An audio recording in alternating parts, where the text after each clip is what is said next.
And welcome back to Hannity and Colmes. Today, more than 1,000 family and friends attended the funeral of Iowa Army National Guard Sergeant Daniel Sesker. He was killed in Iraq earlier this month. But as they filed into the funeral, they were confronted with protesters carrying signs with anti-gay slogans and words like, "Thank God for dead soldiers."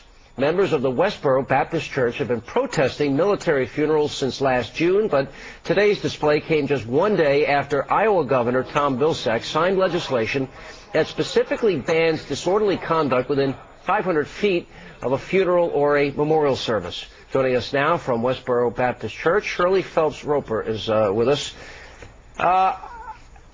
You feel good about this? You feel good about going to the funerals of men that put their lives on the line for their country, to give you the right to do this, and to put pain and to inject pain into their families' lives? This is something you feel good about? I feel good about warning this nation that the wrath of God is pouring out on their heads. So you want to warn the nation? They will not obey. And the Lord your God is punishing this nation, and He's doing it. One of His weapons of choice is sending your children home dead from the battle. So we're there to help you connect the dots. And what I feel best about is that in spite of the fact that those legislative Taliban in Iowa passed an unconstitutional measure to try to stop us from putting the cup of the fury and wrath of God to your lips and making you drink it, that we were doing it anyway. All right. Now, look. You want to make your political and religious point, and you want to do it, you want to inject pain and heartache. I can't think of, man, I'm going to be honest, we've had a lot of nutty people on the show over the years. You are as mean and as sick and as cruel as anybody that I've ever had on this program. And the fact that you use religion to justify your hatred this way is frankly, it's mind-numbing.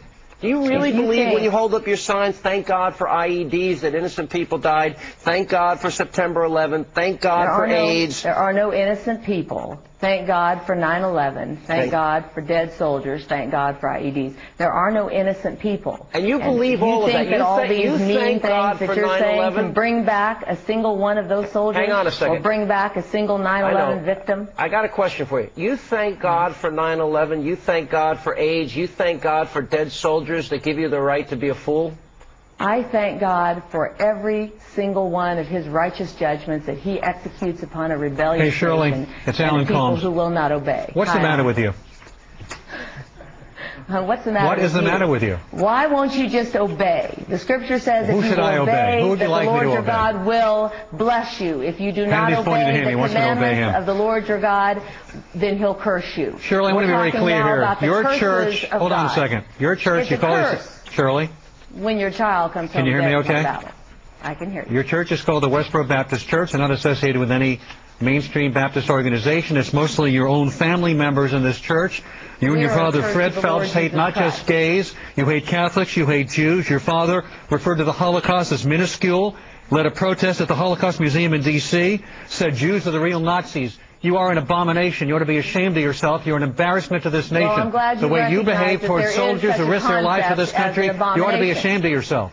What you need to do is line your notions of what an abomination is up with the notion that the Lord your God has put into the standard that He put on what an abomination is. You know, I'm glad to have you on television because, as Louis Brandeis said, Shirley, sunlight is the best disinfectant, and you need to be disinfected. This is sick, the things you're doing. How dare you do this to the families of our soldiers and to other Americans? How dare you do this? At us.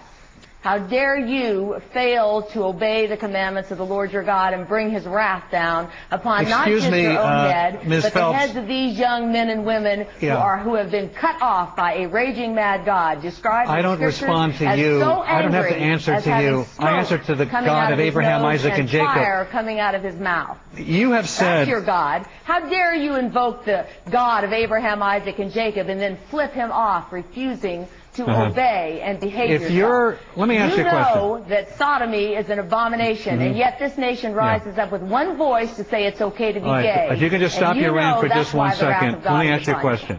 If your church, if you're so popular, and what you're saying is truly the Word of God, how is it your church only has... Let me get my question out. How is it your church has 100 members?